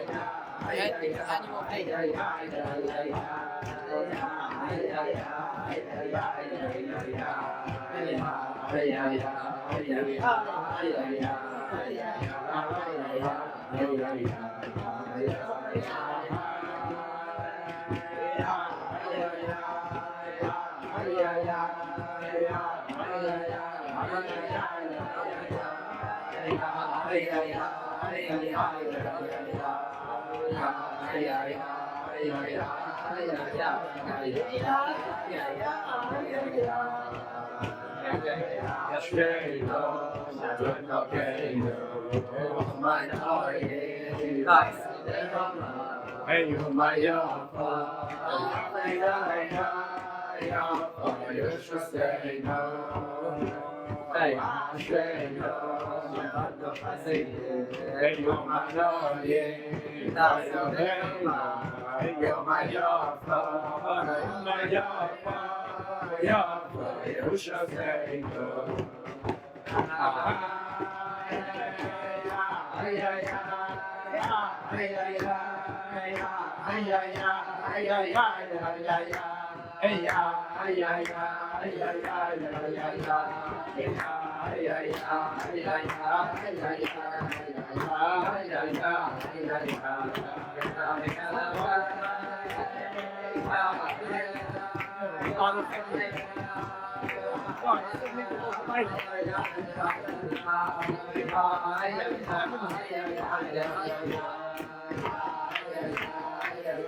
So in the MEMS, the Krinskys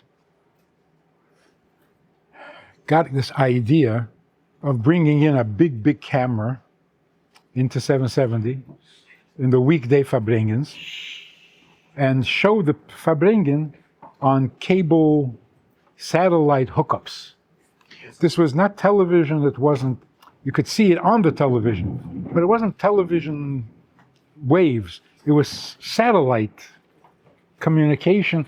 It was very, very sophisticated. Very few people were doing it at that time. So they put this huge dish on top of 770. It's still there? You took it down? I haven't seen it lately. Oh, the cult. It was huge. A big dish pointing to the satellite. And then by the Farbrengen, an 18-wheeler would pull up on Kingston Avenue, next to 770, with all sorts of machinery, a truck full of electronics. And they would sit in there and control the camera and send it out to the whole world. Whoever had a hookup to a satellite. So the Farbrengen was seen all over the world, in the farthest, strangest places. But the Rebbe speaks in Yiddish, and this is for the whole world, so you have to translate it into English. So when they had the telephone hookups, in every Chabad house, when the Rebbe was Farbrengen on the weekday, they hooked up on the telephone. One person sat and listened and translated it for the Balabatim. So that's what I did in Minnesota, practicing. Yeah? So when they called me and said, "Come, can you come and translate the Farbrengen here for the satellite?" So I went. There were 3 other shluchim. Did Rabbi JJ translate in between sikhs? In between, but this had to be mamish b'shas ma'aser. They hefted on satellite. You did it more with the phone. It was radio. With the radio. Radio. We do right Radio. now while we're Yeah. No, but he took notes and then repeated it during the nigun. Right. This was immediate. As the Rebbe is speaking, you're translating. Into, huh? There was only in English, or there was also other ones? Only English. So 3 other shluchim came. We each were going to do a sikha. One of the shluchim, after the first sikha, he couldn't breathe. He couldn't catch his breath. It was so tense, like he was knocked out. The second Farbrengen, they didn't show up. The other 3 didn't show up. I was sitting there myself. So I had to do the whole Farbrengen. And for the next 7 years, 8 years, it was just me. You flew in by every big I flew in, yeah. It was 6 times a year. All the Chassidische, not Purim. Purim the Rebbe didn't want translated. It was not for the public to hear. But the Chassidische Farbrengens, so the first 2 sichos were always about prayer in public school. Juvenile delinquency, the chinuch of the youth, which was an amazing thing because the Rebbe doesn't have children in public school. What does he care what's going on in public school? Sure. But every Farbrengen, the first 2 sichos were, I mean, the Rebbe is addressing the world, obviously. yeah, which was what they call in the entertainment world, the first 2 sichos were about 9 o'clock.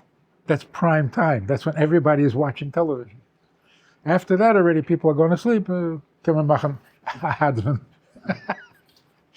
So every Farbrengen. You translated up to a certain point of the Farbrengen? No, Entire? the whole thing. There was nobody else. Nobody wanted to do it. Didn't it shut off after 12? Didn't it shut off after 12 o'clock? The Rebbe could go as long as he wanted. So there was a Maimer, and there was a Hadran, and there was a Rashi. But there were the first 2 sichos were always about chinuch hanoya, educating the youth. So there's no book. There's no instructions on how to do a translation simultaneous. It's crazy. Yeah. So the only place that this happens, where there's a speaker and somebody is translating as he speaks, is in the UN. When somebody is speaking in the UN, they have a simultaneous into all the languages. So what does the book say? First of all, read the notes carefully. What notes? Every speaker in the UN has his speech all written out. He gives it to the translator. The translator memorizes it, and then he translates it. And even then it's hard.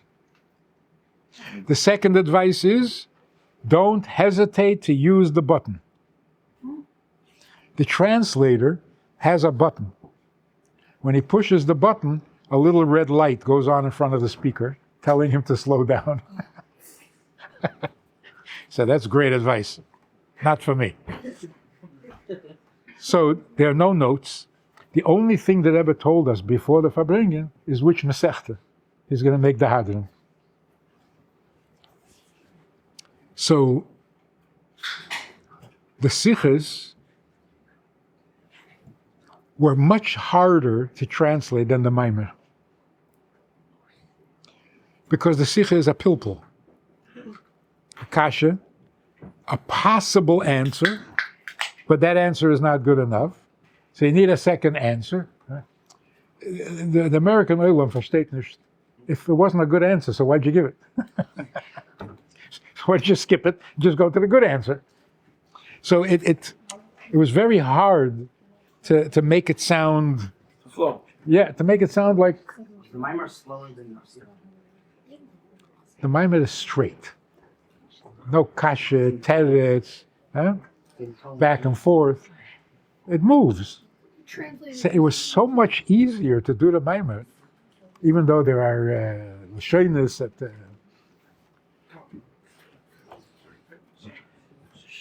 So, for example, the Rebbe would say, "What does magia in bina de Atzilus?"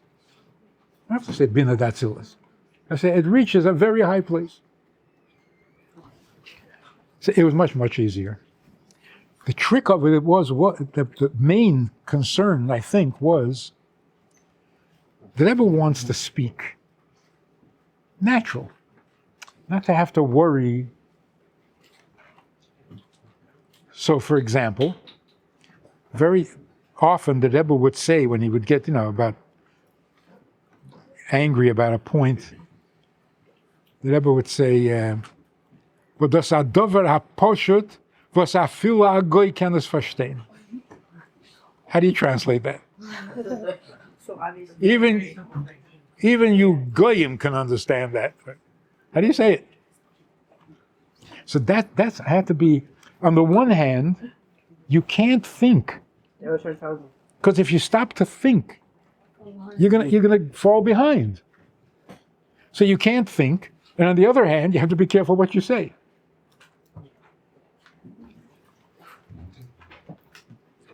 So, for example, when the Rebbe would say, "Afila agoy ken es verstehen," you had to switch it and say, "And you don't have to be Jewish to understand this."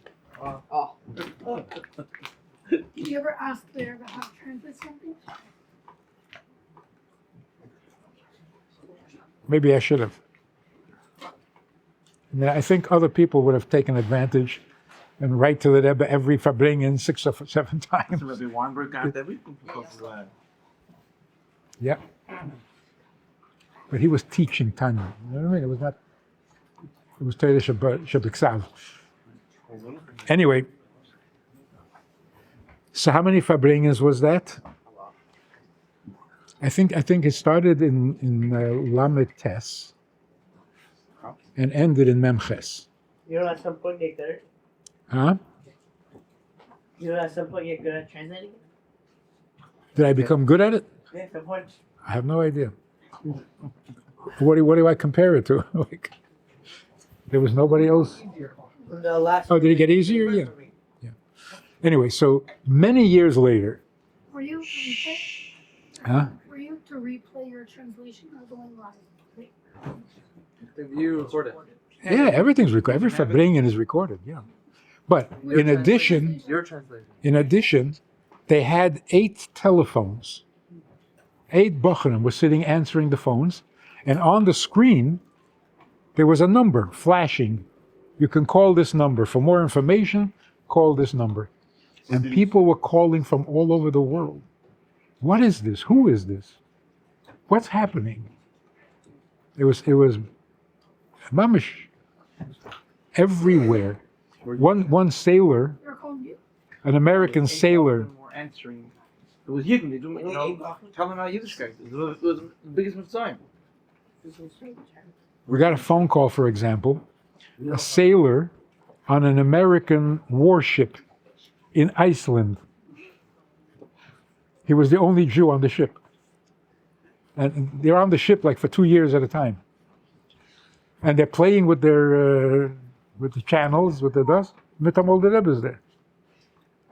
So he said, keep going. Find something interesting. And the Goyim said, no, this is interesting. So he, that either never sitzen.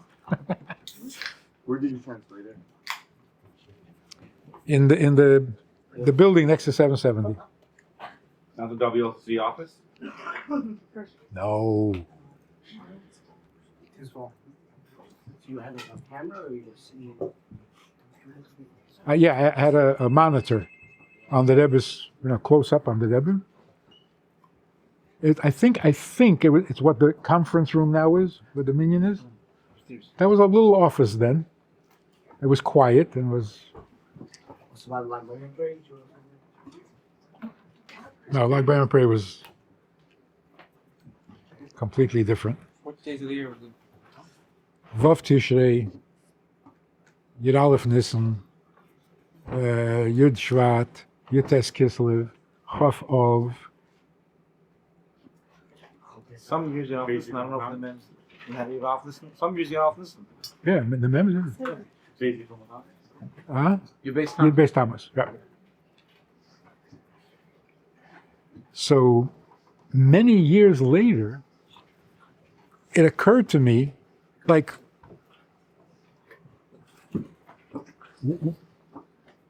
who approved of my translation? Nobody ever asked me. Nothing. So I was sitting with Rabbi Krinsky, and I said, by the way, the Rebbe was relying on my translation. How did he know? You told the Rebbe that it was a good translation. The Rebbe trusted you. He said, I never told the Rebbe that. I said, what, Hillel David? He said, no. I said, so who? Then I found out that after the second Farbrengen, the Rebbe asked to see a sikha. So Hillel David brought a machine into the Rebbe's office and played a sikha. The Rebbe listened to the whole sikha. He would not interrupt the middle of the sikha. Afterwards, the Rebbe said, "At zweiten Mol, klei beis akir to the sikha." Next time, choose a shorter sikha. But there was no next time. It was just one time. Anyway, Hillel David was standing there, the whole thing, the Rebbe was watching. At one point, the Rebbe smiled. That's it. So I said to Rabbi Krinsky, I said, I don't understand. If the Rebbe wants to see, why after the second Farbrengen? And if he doesn't care, if he trusts you, what was he looking for? Listen to what he says. Do you know the Lubavitcher Rebbe? You think the Rebbe was checking to see if you're doing a good job? He was checking to see how he can make it easier for you. Then I realized that by the third Farbrengen, the Rebbe used an expression very often. B'yeser se'ez or b'yeser eis. How would you translate? Huh? B'yeser se'ez or b'yeser eis. More, greater. But it sounds almost the same. Yeah. More strength. Right. So I said, with more strength and with more power. By the third Farbrengen, the Rebbe said, B'yeser se'ez or b'yeser enthusiasm.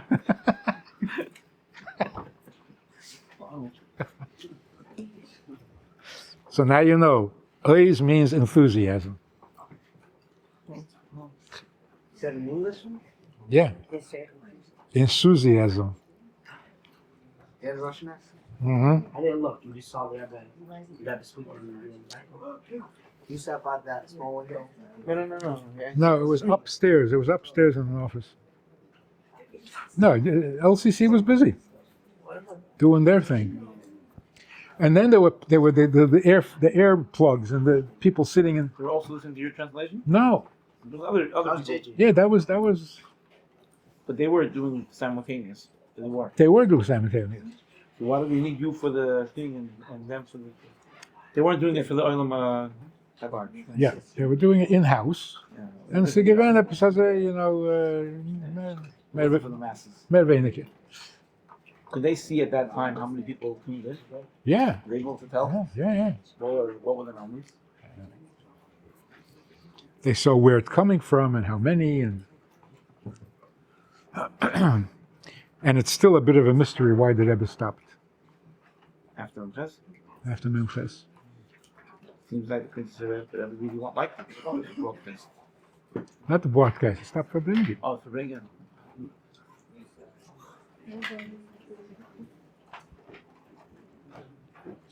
Yeah.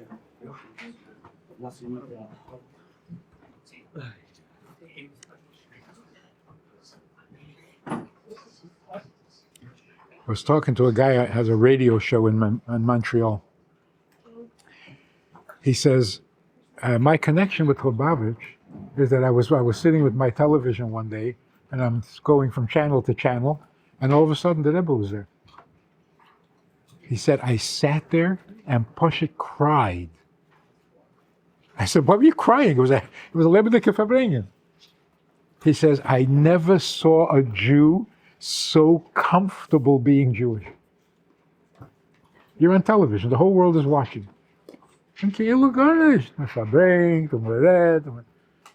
said, made me cry. He was a son of a survivor. So being Jewish was always like.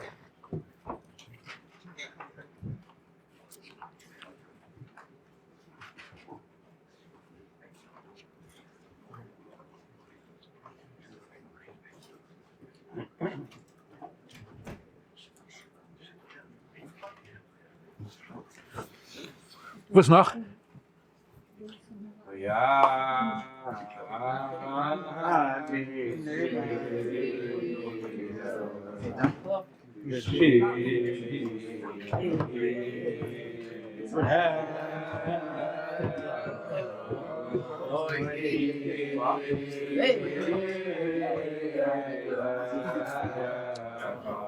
That's it. Anything else? What? So me? You gotta stay on mic. Huh? Big stuff on the final level. All the time.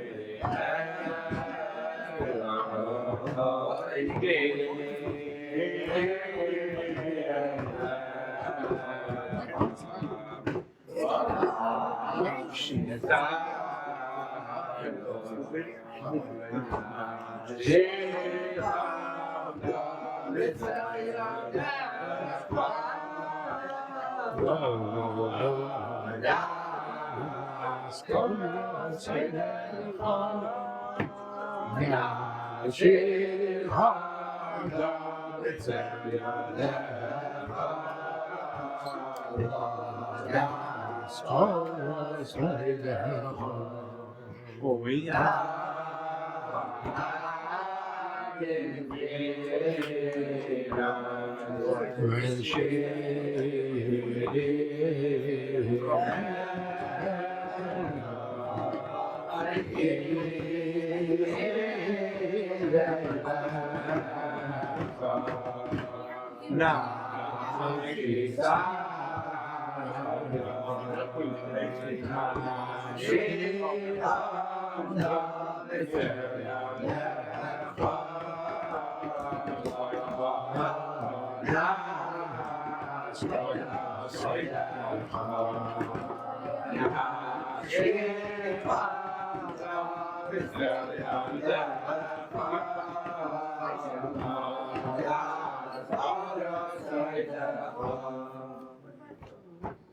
If there's a Rabbi Friedman can pick the topic, or we can pick a topic. He's open.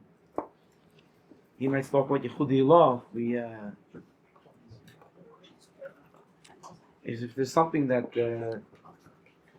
we have Baruch Hashem a very able class, famous, and we speak about loving Yom and Mazen. It's not for them; it's for they can be mashpia on others. But so we were saying, why is there no mashke? Nobody's saying l'chaim. You know why? Why? Because Mashiach has to come b'derech hateva. Mashke is not b'derech hateva. Whatever Hasidus you have should be real, down to earth, not coming from the mashke.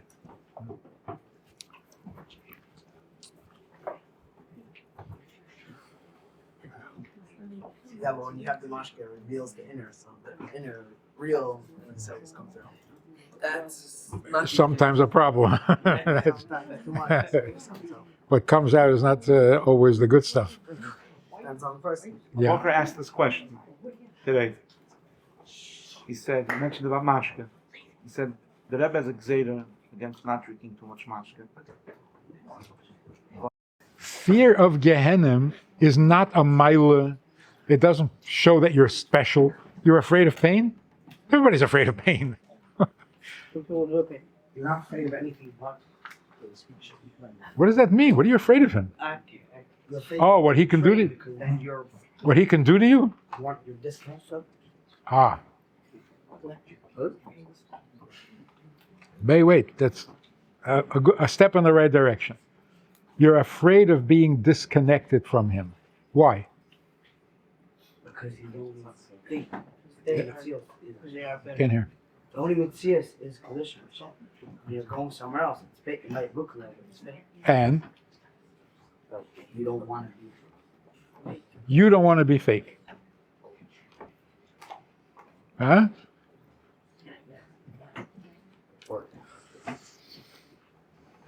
So it could be one of two things. When you do an Aveda, it separates you from the Eibishter. So whose problem is it?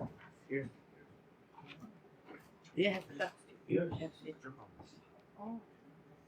You don't want to be separated.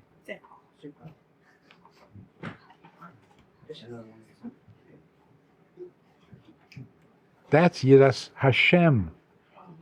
Not afraid of him. You're afraid for him. Because who hurts more when you're separated? You or him? You? How much pain can a human being feel? They're not human beings. Shama gets hurt. Oh, the neshama. The neshama definitely cares more about the Eibishter than about itself. No? And I mean, that's a neshama.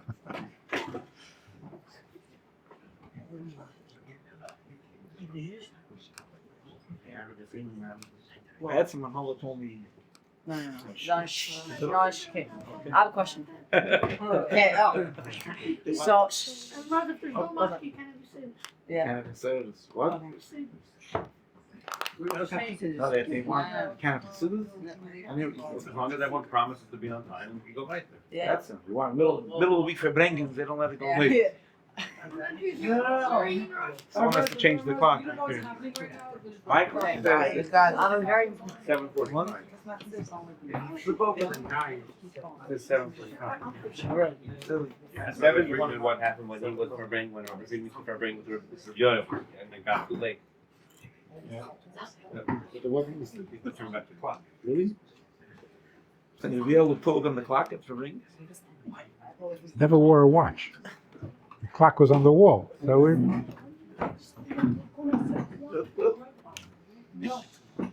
Said he was had some sifter. He owns some grain. come to Bedford. It was rules. You were Bedford. You just changed the clock. Officially, he came for an hour.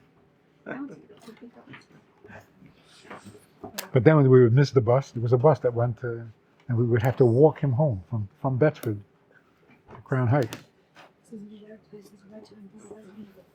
Some things don't change. Oh, yeah. Were you going to say something? Yeah. So a couple weeks ago, Sam, I was coming back on the subway, and I saw a bucker in the same grade as us. I asked him to help him Sam, and he said, I have a guy when I'm Sam Riddle. He's cupped to a Jewish guy around, and he told me he's dating a girl which is not Jewish. What do I say to him? So the bucker tried here and there, but I want to ask you, what's the correct way of tackling this issue? It's not easy. Make the girl anti-Semitic.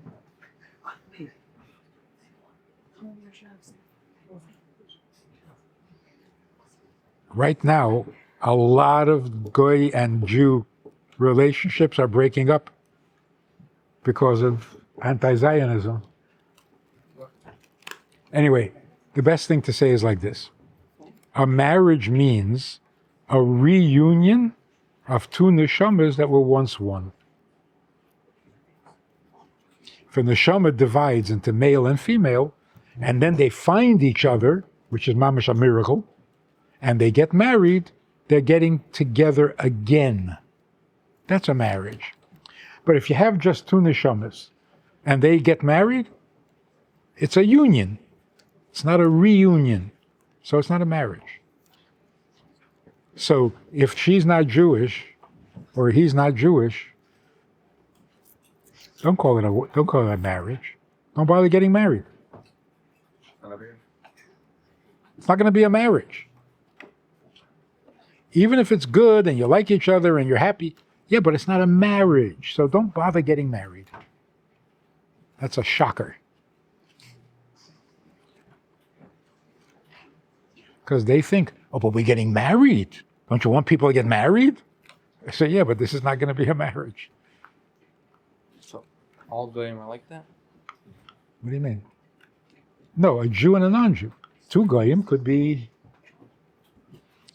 a reunion. Do you say that two guys is a reunion? Yeah.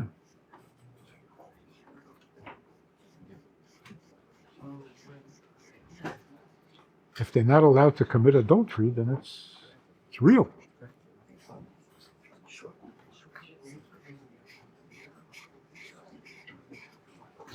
one of the Sheva mitzvahs. But it could just be a union. Union that you're not allowed to break.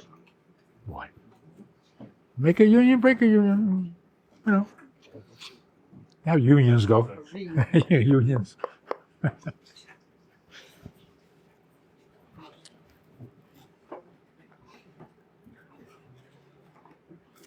Yira Shamayim means the Eibishter is standing there saying, don't do that. Don't do that. I don't like that. And you do it anyway? How could you? By the Misnagdim, Yira Shamayim means, am I from now? Am I great now? This is great, right? I'm doing great, right? No, that's not Yira Shamayim. Yira Shamayim means the Eibishter is standing and saying, don't do this to me. Don't sit in front of me and eat chazah. Why are you doing this to me? So how could you? That's Yiras Hashem.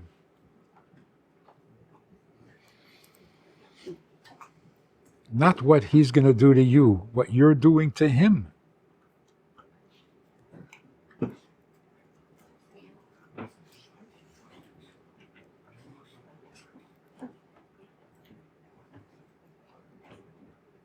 It's like, how cruel do you have to be? Somebody says, I can't stand it when you scratch the blackboard. You know that sound? What? The chalkboard. Blackboard. You know that? Yeah, that sound? And you say to somebody, don't do that. And he does it tafke. How evil do you have to be? Huh?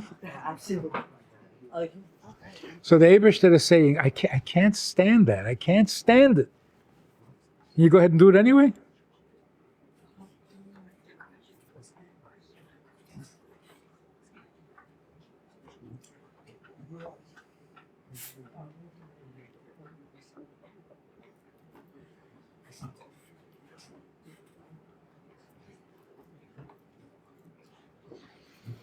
What does it mean to stop somebody in the street and ask him to put on tefillin? What are you doing?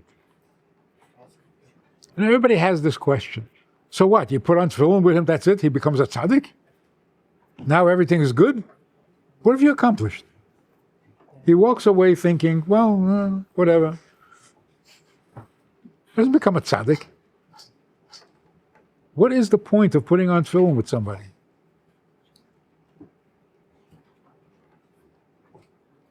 Even if a guy doesn't want to put on tefillin, you ask him nicely, fine, he'll do you a favor. What kind of mitzvah is this? Especially when a person says, befeidish, I don't need this. You say, no, put him on. He said, I don't need this. Yeah, but let's, roll up your sleeve. Huh? 2 minutes. Convince? 2 minutes. 2 minutes. 2 minutes. So what 2 minutes? I don't need this. It's not my thing. I don't do this. So 2 minutes. What's the difference whether it's 2 minutes or not? I'm not religious. I don't do this. Yeah. What? So he's just polite. He doesn't want to hurt your feeling. So he puts on the tefillin. He walks away. And he doesn't know what he did even. So what was the point of that? The whole point is you don't put on tefillin because you need it. Nobody puts on tefillin because they need it. So that average guy says, oh, I'm sure you put on tefillin because you need it. No, I don't need it. I put on tefillin because that's what the Eibishter wants. So why are you any different? He's probably not mature enough to accept the answer.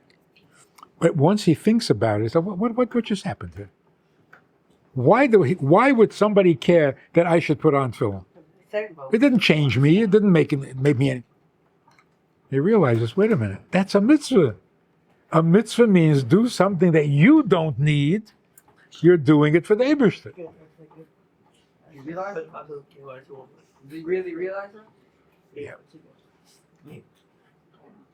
Because then they start thinking, what else should I do for the Eibishter?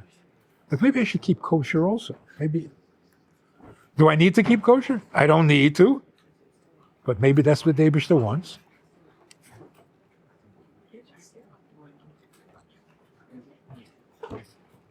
And that's why Misnagdim will never ask anyone to put on film. Never.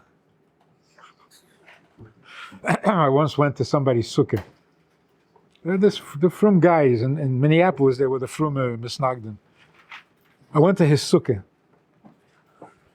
There was a lulav standing in the corner, and he was sitting and learning with two guys, teaching them.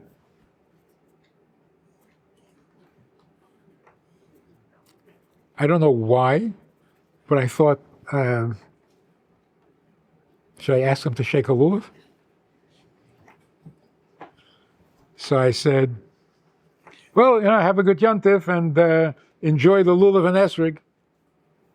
They said, what? He was sitting there with two guys.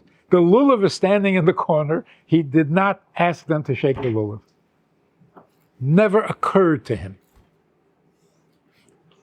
Why? They don't need that. They're not from. They don't need that. So when you shake the lulav, it's because you need it? First of all, you don't.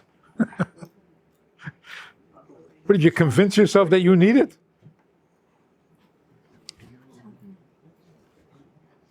Without Chassidus, there is absolutely nothing. Nothing.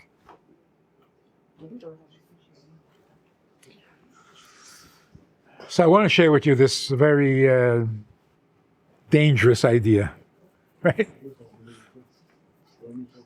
The Torah says that Noach was a tzaddik, or according to modern songs, a big tzaddik. Noach was a big tzaddik. But it says he was a tzaddik b'deirei sov. So somebody says, that's not a compliment, that's a criticism. In his time, he was a big tzaddik, but that's only compared to how bad everybody else was. But if Noach lived in the times of Avraham, what would he be?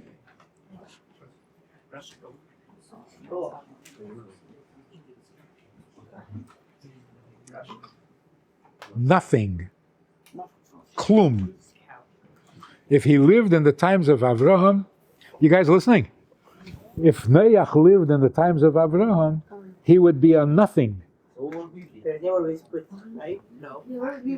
So the question is, how do you take a pasuk that says that he's a tzaddik and turn it around that it means he'll be nothing? Maybe a little tzaddik? But nothing? No, it's not literally. If he's not. So here's the thing. What does it mean to be a tzaddik? To be a tzaddik means you do the maximum. What's the maximum? You get as close to the Eibishter as possible. Yes, you got that? If you could get closer and you don't, you're not a tzaddik. How close could you get to the Eibishter in the times of Noach? The only thing you could do to get close is to follow orders. The Eibishter said, build a teva, he built a teva. The Eibishter said, get in, he got in. He's a tzaddik, because you couldn't get any closer than that. In his generation, that's as close as you could get. There were no mitzvahs. In the times of Avraham, before Matan Torah. Right? Right. So listen. In the times of Avraham, the Eibishter got closer. So you could get closer to the Eibishter. You can actually understand and recognize the Eibishter, that there is no other. So if Noach lived in the times of Avraham, but all he did was, if the Eibishter told him, he listened. He would still be that kind of tzaddik. But in the times of Avraham, when you could get closer to the Eibishter, and you didn't, then you're the same tzaddik you were. But now it means nothing. So not he wouldn't be a tzaddik. He would be a tzaddik that is completely worthless. because you could get closer. Now, what if Avraham lived in the times of Moshe Rabbeinu? So the obvious did kept all the Torah. Right? But if Avraham lived in the times of Moshe Rabbeinu, and he remained the same Avraham, he would still be Avraham Avinu, wonderful, wonderful, but he missed the boat because you could have gotten closer with Taryag mitzvahs. Now, if Moshe Rabbeinu lived in the times of Rabbi Akiva, but he remained the same Moshe Rabbeinu. Chumash, just learn Chumash. What's with this Mishnah Gemara stuff? You're Moshe Rabbeinu. You missed the boat. Because now, there's Torah Shabbal Peh. You see where we're going here? Yeah. If Rabbi... Huh? You got it? Yeah. If Rabbi Akiva lived in the times of the Arizal, and Rabbi Akiva ran around saying, don't learn Kabbalah, it's dangerous. Missed the boat. If the Arizal lived in the times of the Baal Shem Tov, he said, Zohar, you have to learn Zohar. Missed the boat.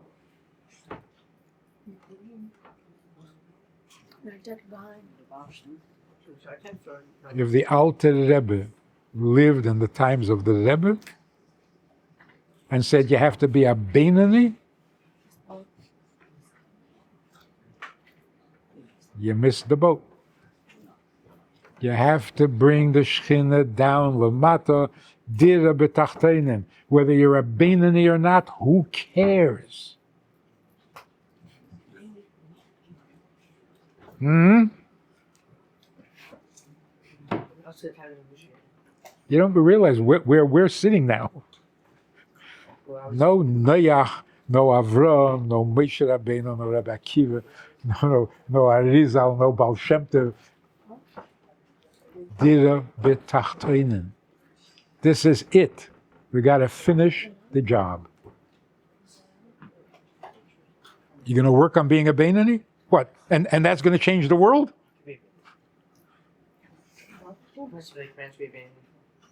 Huh? It's more impressive like man to be a Beinani than it's world. There used to be more Beinanim than there are now, and they didn't change the world.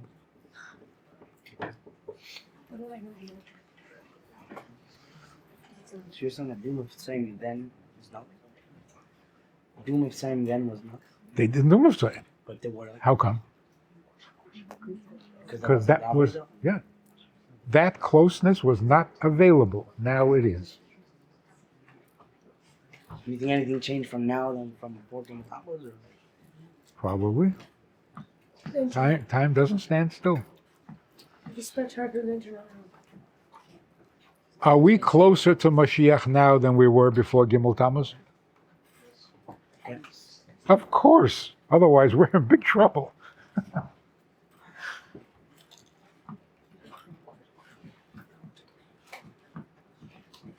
Don't forget, the Rebbe said in that Sikha, the only thing I can still do is give it over to you. That's pretty powerful. He didn't say, nothing's working, so I don't know. You can't do it. He said, no, I can give it over to you. And you will do it. So we are closer to Mashiach than...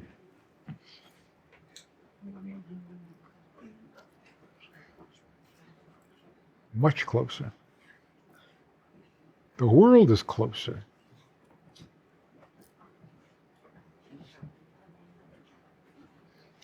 It's like the hostages who came out of the tunnels in Gaza.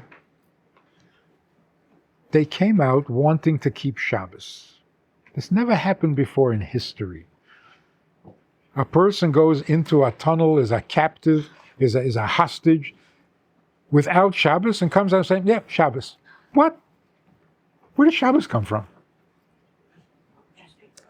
It makes sense that they start to believe in God because, when you're in trouble. But believing in God is not the same as keeping Shabbos. They didn't come out saying, I believe in God. They came out saying, you have to keep Shabbos. I want to make Kiddush. Where does that come from? This is a closeness that never existed before.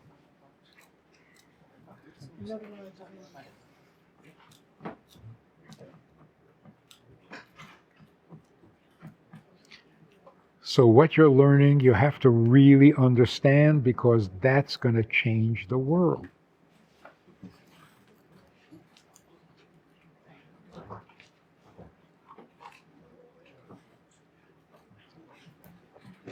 Nobody else knows what you know.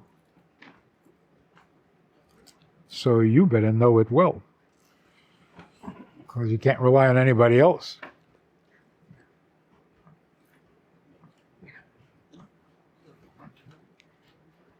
The joke is that Mashiach is going to have to be a Misnagid, because if Mashiach is a Chassid, the Misnagdim will never accept him, right? But if it was up to the Misnagdim, Mashiach would never come. They don't want him. They don't want him. You don't believe me? If you talk to a Misnagid open, they don't want Mashiach. What's happening these days? The Amal. So they're not. No, then. They have all the bad parts with none of the good parts. You're still against Chassidus. You don't have any logic.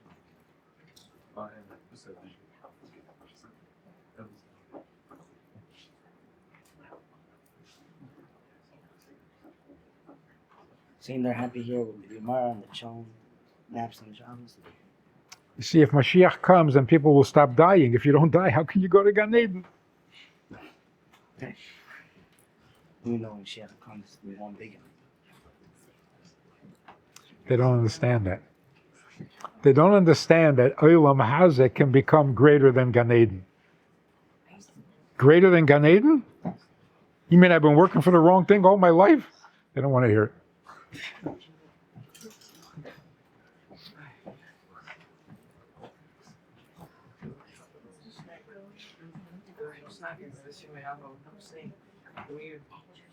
We're going to bring Mashiach, so we'll be able to go to Gan Eden, and then whatever. Basically, he was speaking about Mashiach, but he was mentioning Gan Eden and showing that. The really sad thing is, a Frum Misnagid is going to go to Gan Eden. Because Gan Eden is the schar for Limud HaTorah. He's going to, here's the really scary thing. He's going to go to Gan Eden and he will remain a Misnagid. That's scary. In Gan Eden, he's going to be a Misnagid.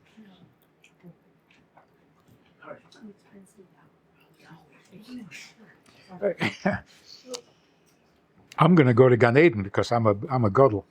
He gets to Gan Eden and he finds out it's Gan Eden Atach. Gan Eden, what am I doing in Gan Eden Atach? I belong in Gan Eden Elyon. I'm the biggest Gadol. He's still a Misnagid.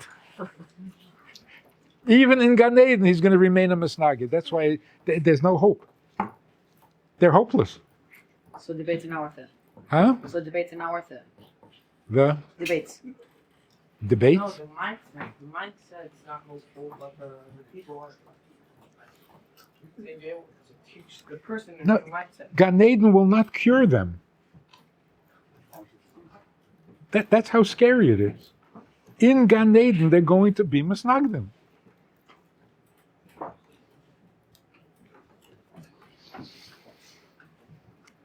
A Baal Aveda gets to Gan Eden, he becomes a Baal Tshuva. But a Misnagid who comes to Gan Eden remains a Misnagid.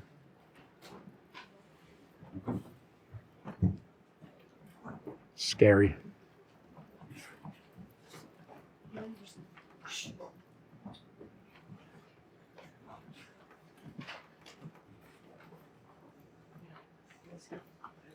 That's that joke about a Godel comes to Gan Eden and he sees the Rambam.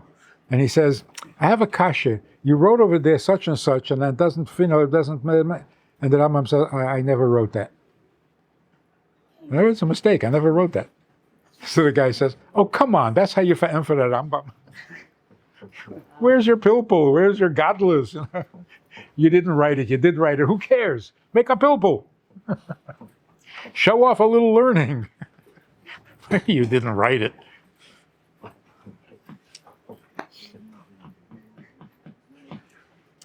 Anyway, Hatzlacha Rabba.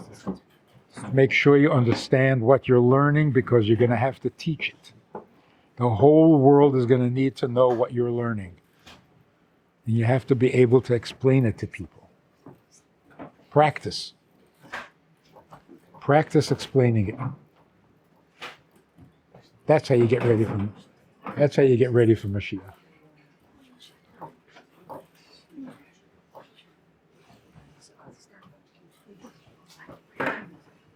When you can explain to a goy why the Eibishter created the world and what he should be doing, now you know something. And that's what we're going to need to do.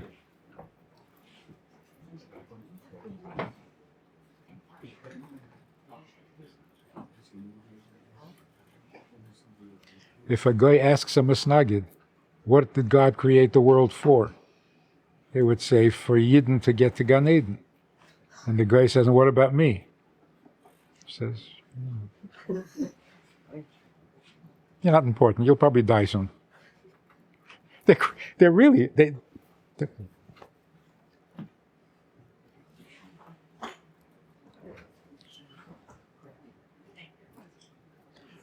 Anyway, take the learning seriously. It's information you need to know for the world, not just to pass a test or to become a gadol. You're not becoming a gadol. You're learning what you need to know and what the world needs to know.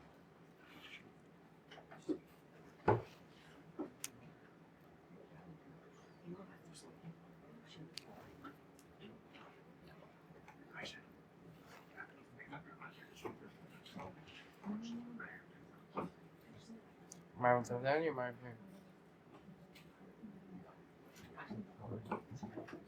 But we need to make our rough and finish, make our rough and finish. Baruch atah Adonai melech haolam v'hamishah v'kol v'chnu v'sod v'oled v'notei v'chol v'nisum simchat v'sein v'racham v'peged v'yatu v'racham Adonai Elohim yisrael mecha v'rasham mecha v'asim v'yimteh v'abal We don't